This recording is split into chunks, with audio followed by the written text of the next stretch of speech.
I heard some of y'all wanted me to finally do a silk press on my hair, so I decided I'm gonna do you one better, okay? So keep on watching if you want to know how I got my hair like this.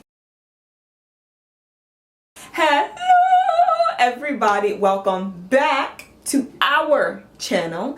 I am JC. If you are new here, from JustLostJC here, oh whatever.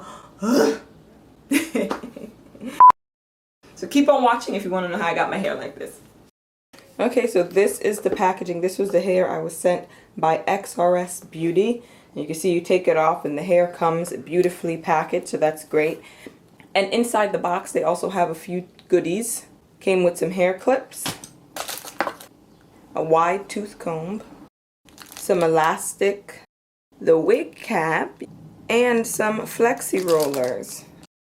As you can see, this is the wig that I got from Xrsbeauty Hair. It is super soft. This is natural, real hair.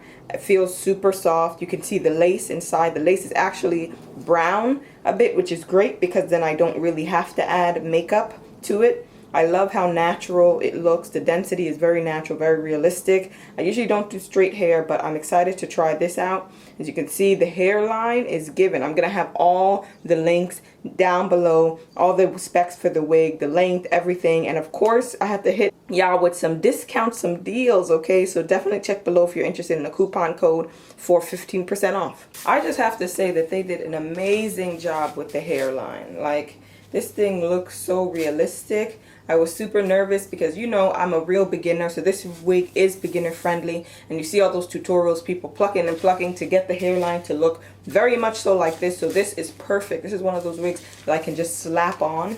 So let's talk about the lace, okay? This is what makes this wig super special. It is made with a new clear lace. So you can see the regular transparent lace. This is it here, and the regular transparent lace is great. It's slightly tinted. You can see that it could somewhat blend, but you still kind of see it. And here we have the new clear lace, and you can already see before I've even glued it down how much more transparent and clear it is, allowing my natural skin color to kind of shine through. So to show you how easy this is supposed to melt onto the skin, I'm going to show you how both of the laces look when I melt it with some Got2b glue spray. I don't know why, but I'm just one of those people that just is not convinced that straight hair would look good on me. So I decided that, you know what, you could take the girl out the natural hair community for a periodical amount of time, but still pulling out the old tricks out of the hat. So I decided to do a braid out with this wig.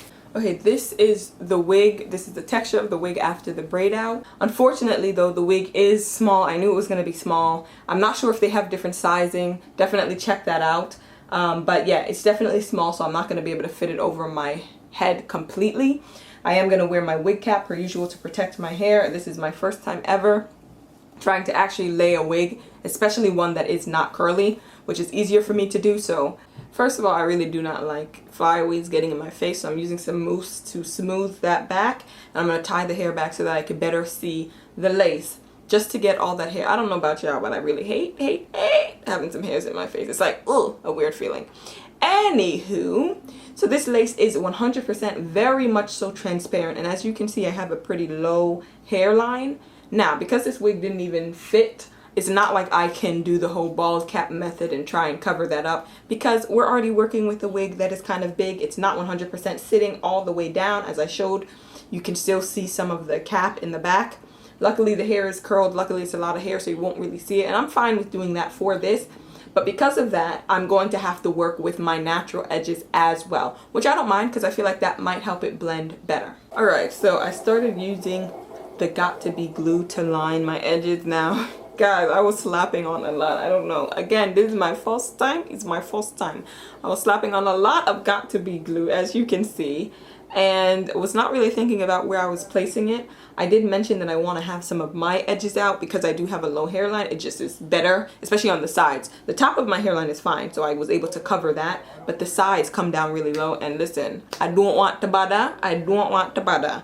So I should have been placing the edge, the Got2b glue a little farther back so that when I cut the lace, you'll still see some of my hairline coming through. But I was just using globs and child, I wasn't thinking, okay? But anyway, I didn't really wait till it dries. I put it straight on because I noticed there was so much glue. I was like, you know what, let me put this wig and make sure I have it positioned correctly. So I put the wig on, and this lace is amazing. I mean, I could already see it blending so seamlessly with my hair. I could see my own hairline through the lace, which I think actually kind of helps with making it look more natural for someone that is trying to use their own hairline as well with this install. So yeah, I held it down. I unfortunately do not have a blow dryer. Listen, it's a natural hair channel. Okay, there's a lot of hair tools and styling tools that I'm missing. Anyone that wants to help me out with that blow dryer, be my guest, be my guest, be my guest. But for now, I'm just gonna be innovative like we all should be. And I have a mini fan, and I put the setting up on high. It pretty much felt like a blow dryer, and was using my comb, my rat tail comb, to press into the hair so that the net really sticks onto my scalp.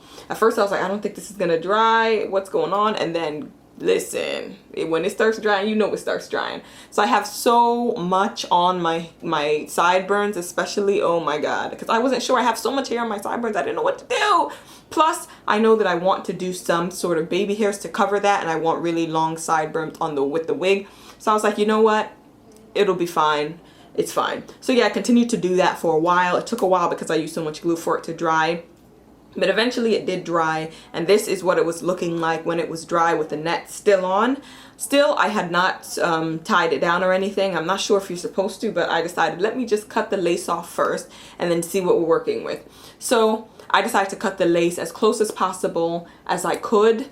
I was not trying to cut my edges, but to me, cutting is different from pulling them out. So if I may have trimmed them, it's fine. They're going to grow back. But I was very careful trying to cut as close as possible without getting any of my hair. I actually think some of the Got2b glue slicking back on my edges helped my edges not be curly and in the way like they typically would be. So it was much more easy to cut them off. So I cut one side on camera. It took a while because I was trying to be very, very careful. The fact that I had these huge scissors definitely didn't help, but it did help with the line of my lace not being very obvious and straight and jagged. It was a bit more jagged because of the scissors that I had, and I think that actually helps. So yeah, I cut the rest off camera, and this is how it looks. Now again, because the Got2b glue was everywhere, this thing is stuck on my forehead, child. So I'm gonna try to make it blend as much as possible at this point with makeup. And listen, baby hairs are gonna cover a multitude of sins. I have never done baby hairs on a wig, but I'm gonna have to do some very thick baby hairs with this look because a lot is going on. So for me, I want to blend the top part of my hair. So I bought this Ruby Kiss press powder, and I'm going to use this and a mini brush that I have. Unfortunately, this color is a lot lighter than it appears to be when it's spread on the skin. So as I was spreading on my scalp, I was like, this isn't really, you know, blending like I thought it would blend, honey. So then I decided to take some of my contour color that I use just to mix in with this. It's a contour stick that I believe I got from Primark ages ago. But yeah, it's very dark, so me mixing it with the color, the lighter powder color, I feel like helped it blend as much as it possibly could anyway. Again, I'm really trying to focus on blending out the top part. The sides, I'm going to be doing big baby hair, so hopefully that will cover up everything going on there. But at least with the top, I'm trying to get it as blended as possible. And so this is what it looks like after all of that. And I don't think it's half bad, especially for someone that doesn't do this on the regular. You get me? Alright, so I am back. This is it how it looks now. I did a cheeky little middle part, put some concealer in there, flattened it out, and now I'm going to attempt to make some edges. The only way this is going to work with the way I've done my lace and everything is if I make some really thick edges. So I just divided out the sections that I'm going to use to create some edges. I'm going to cut them the way I've seen other people do, and then I'm going to try my hardest to style these and not look crazy, okay? Okay, I'm actually going to attempt to curl them like I've seen some people do. I feel like that'll make it easier for me to control them when they're all going in a similar direction. I'm going to try swooping them. I think I'm going to use some mousse and then maybe hit it with a spray of Got2b glue spray, or just use my Got2b gel when I feel like it's where I need it to be. And then I'll tie them up and come back to show you the final look. Y'all, this is the final look. Look at the edges. I decided to style it with a little braid, 2 braids actually going to the back and tying them up. The edges, they look a bit wet. I don't know, but I did my best and I think it's covering as much as it can. Honestly, for my first time, you know what I'm saying? Do you know what I mean? I feel like this is not bad. For my first time, the fact that the wig doesn't really fit me, I think it came out pretty all right. So all links to this hair will be down below. I absolutely love this wig. I love the little crinkles that the braids gave to it. It looks really, really good. So definitely go check that link down below. Thank you so much for watching. Make sure you like, comment, subscribe. Even though I have a wig on, y'all already know that I am a natural hair channel and I'm just trying to get better at doing hair in general. But I do sell a hair growth oil, so this is my hair. It has been on a journey for 9 months and we're finally getting to a place where it looks better. It's not perfect, but it's definitely progressing. So click the link down below if you want to see or get my coffee bean hair growth oil. Truly appreciate it. And that is it. You can follow me on my Instagram, mediocre content as usual. I'm not gonna lie, I'm not gonna fib, okay? Okay. Like, comment, subscribe, and I'll see you in my next one. Mwah. Bye guys.